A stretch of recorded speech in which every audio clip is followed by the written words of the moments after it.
नमस्कार। SPT news में आपका स्वागत है। पेश है 23 सितंबर सुबह 6:15 राजस्थान की 15 बड़ी खबरों में। राजस्थान के 2,80,000 अफसर कर्मचारियों का रुका इंक्रीमेंट मिलेगा। भजनलाल सरकार ने एक बड़ा फैसला लिया है। सरकारी कर्मचारियों की भारी मांग पर आईपीआर पोर्टल फिर से खोलने की अनुमति प्रदान की गई है। अब सरकार ने 1 अक्टूबर से 30 अक्टूबर तक आईपीआर पोर्टल दोबारा खोलेगी। इस दौरान सभी राज्य सेवकों को अचल संपत्ति का ब्यौरा भरना होगा। कार्मिक विभाग की तरफ से जारी आदेश के अनुसार सभी विभागाध्यक्षों को अपने विभाग में जिन अफसरों और कर्मचारियों ने आईपीआर का ब्यौरा नहीं भरा उनको अपलोड करना होगा। इस बार मौका अगर चूके तो भारी नुकसान उठाना पड़ेगा। केंद्र की भाजपा सरकार द्वारा जीएसटी में दी गई बड़ी राहत का असर त्योहारी सीजन में दिख रहा है। नवरात्र की शुरुआत के साथ ही देश में त्योहारी सीजन शुरू हो गया। राजधानी जयपुर में इस सीजन के पहले दिन ही दुपहिया और चौपहिया वाहनों की रिकॉर्ड संख्या में बिक्री हुई। जीएसटी 28% से घटकर 18% होने के बाद आम जनता को वाहनों की कीमतों में काफी राहत मिली है। इसके चलते नवरात्र के पहले दिन जयपुर के मोती डूंगरी गणेश मंदिर पर नए वाहनों की लंबी कतारें लग गई। हालात संभालने के लिए अतिरिक्त पुलिस बल को तैयार करना पड़ा। केंद्र सरकार द्वारा जीएसटी स्लैब में किए गए बदलाव सोमवार 22 सितंबर से पूरे देश में लागू हो गए। सरकार का दावा है कि इस फैसले से देश में महंगाई में कमी आएगी और विकास दर में तेजी देखने को मिलेगी। इसी के मद्देनजर बीजेपी देश भर में नेक्स्ट जेन जीएसटी अभियान चला रही है। अभियान के तहत केंद्रीय वित्त मंत्री निर्मला सीतारमण 27 सितंबर को जयपुर आएगी। वह यहाँ सीए, सीएस, डॉक्टर सहित प्रोफेशनल से संवाद करेगी। केंद्र सरकार का मकसद है कि सरकार के इस निर्णय का ज्यादा से ज्यादा प्रचार प्रसार हो, जिससे आम जन को इसका फायदा मिल सके। वहीं सरकार भी आगामी चुनावों से इसे भुना सके। कोटा की पुलिस ने गुजरात के अपहृत 2 व्यापारियों को बदमाशों के चंगुल से छुड़वाया है। अपहरण के आरोप में महाराष्ट्र के अमरावती जिले के निवासी मोहम्मद जुनैद और निहाल अहमद को गिरफ्तार किया गया है। आरोपियों ने 20 लाख की फिरौती के लिए गुजरात के व्यापारियों का महाराष्ट्र से अपहरण कर लिया था। रेलवे कॉलोनी थाना एसएचओ रामस्वरूप मीना ने बताया कि पीड़ित व्यापारी जयेश मूल रूप से पोरबंदर थाना कमलाबाग व पांड्या हिम्मत भाई गढेड़ा जिला भावनगर गुजरात के रहने वाले हैं। राजस्थान के पूर्व मुख्यमंत्री अशोक गहलोत का कहना है कि मेरा पंडित भजनलाल से कोई विरोध नहीं है, न सरकार से कोई विरोध है। मेरी आम जनता के साथ सहानुभूति है। सरकार को जनता की सुध लेनी चाहिए। सरकार को जनता के काम को टॉप प्रायोरिटी पर लेना चाहिए। भीलवाड़ा में उन्होंने कहा, आमतौर पर अब तक जो सरकार बनती आई है उसको लेकर लगभग 3 साल बाद पब्लिक में सरकार विरोधी लहर होती है, लेकिन प्रदेश में यह पहली बार हुआ है जब सरकार बनने के साथ ही विरोध शुरू हो चुका है।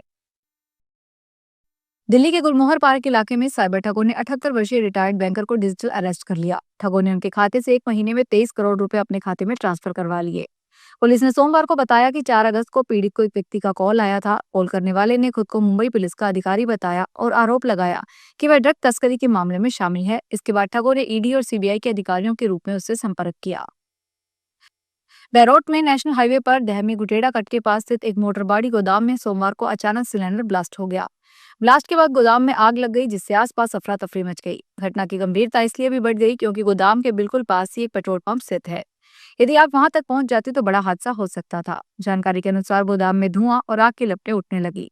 मौके पर तुरंत दमकल विभाग को सूचना दी गई। लगभग 1 घंटे की मशक्कत के बाद दमकल कर्मियों ने आग पर काबू पा लिया।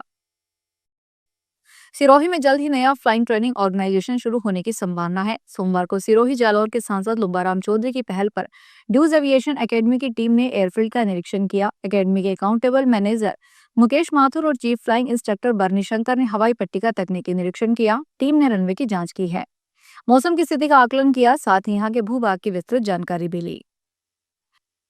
राजस्थान हाईकोर्ट ने रीअसेसमेंट से जुड़े मामले में जोधपुर की 63 साल की रहने वाली पुष्पा देवी को राहत दी है। Chief justice KR. श्रीराम और जस्टिस संगीता शर्मा की खंडपीठ ने सुनवाई करते हुए आयकर विभाग की कार्यवाही रद्द करने का आदेश दिया है। कोर्ट ने स्पष्ट किया है कि केवल राय में बदलाव के आधार पर पुनर्मूल्यांकन नोटिस जारी करना कानूनी रूप से उचित नहीं है। मामले के अनुसार पुष्पा देवी ने 14 मार्च 2015 को साल 2014-15 के लिए आयकर रिटर्न दाखिल दिया था, जिसमें 4,67,000 रुपए की नेट इनकम दिखाई गई थी। इसका रिटर्न जांच के लिए चुना गया था। इस पर 19 सितंबर 2015 को नोटिस जारी दिया गया। राजस्थान में अलवर जिले के सरिस्का के बफर जोन स्थित बागा किला क्षेत्र में बाघ और बाघिन की गतिविधियां देखे जाने के बाद यहां सतर्कता बढ़ा दी गई है। वन विभाग के सूत्रों ने सोमवार को बताया कि आज से ही करणी माता का मेला शुरू हो गया है। यह बाला किला के समीप ही है। अरावली की वादियों में स्थित करणी माता का मंदिर रियासत कालीन है और इस बार 10 दिन नवरात्र के दौरान यहाँ लाखों श्रद्धालु आएंगे। उनकी सुरक्षा के मद्देनजर यहाँ पूरी तरह सतर्कता बरती जा रही है।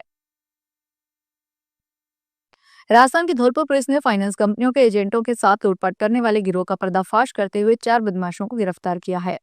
लूटपाट करने वाले गिरोह के सदस्य फाइनेंस कंपनियों के एजेंटों को अपना निशाना बनाते थे। बदमाशों ने 20 वारदातों में लगभग 40 लाख और इलेक्ट्रिक सामान की लूट करना कबूल किया है। ये बदमाश फाइनेंस कंपनी के एजेंटों को ही निशाना बनाते थे। सवाईमाधोपुर के खंडार उपखंड क्षेत्र में सोमवार सुबह उस समय अफरा तफरी मच गई जब एक मगरमच्छ अचानक तालाब से निकलकर सड़क किनारे पहुंच गया। अचानक सड़क पर मगरमच्छ को देख लोगों में दहशत फैल गई और देखते ही देखे मौके पर बड़ी भीड़ जमा हो गई। इस दौरान लोग मोबाइल से वीडियो और फोटो बनाने लगे। ऐसे में यहाँ जाम जैसी स्थिति पैदा हो गई और यातायात भी कुछ देर के लिए अव्यवस्थित हो गया। भीड़ बढ़ती देख स्थानीय लोगों ने तुरंत वन विभाग को सूचना दी। बंगलुरु से वाराणसी जा रहे एयर इंडिया एक्सप्रेस विमान में सोमवार को एक बड़ी घटना हुई है। फ्लाइट में एक यात्री ने विमान के कॉकपिट का दरवाजा खोलने की कोशिश की। यह पूरी घटना तब हुई जब विमान उड़ान भर चुका था। रिपोर्ट्स के मुताबिक यह शख्स 8 अन्य लोगों के साथ सफर कर रहा था। इस घटना के बाद उस शख्स और उसके साथियों को केंद्रीय औद्योगिक सुरक्षा बल को सौंप दिया गया है। फ्लाइट की सुरक्षित वाराणसी में लैंडिंग हुई है।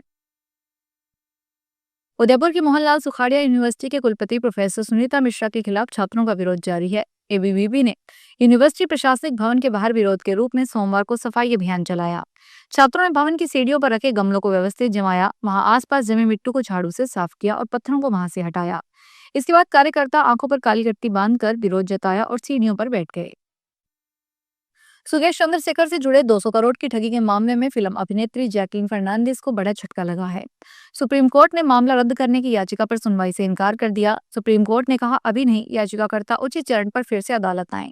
सुप्रीम कोर्ट में जस्टिस दीपांकर ने कहा आरोप है कि आपको 200 करोड़ रुपए का एक हिस्सा उपहार में मिला था। हम इस बात की सराहना करते हैं कि कानून ऐसा है कि कोई भी इसमें शामिल हो सकता है। दो बहुत करीबी दोस्त अगर एक दूसरे दोस्त को कुछ देता है तो फिर भी वो कोई अपराध करते हैं। तो ये थी राजस्थान की 15 बड़ी खबरें। अगर आपको हमारा बुलेटिन पसंद आया हो तो वीडियो को लाइक करें, अपने दोस्तों से शेयर करें और चैनल को सब्सक्राइब करना ना भूलें। फिर मिलेंगे नई खबरों के साथ। धन्यवाद।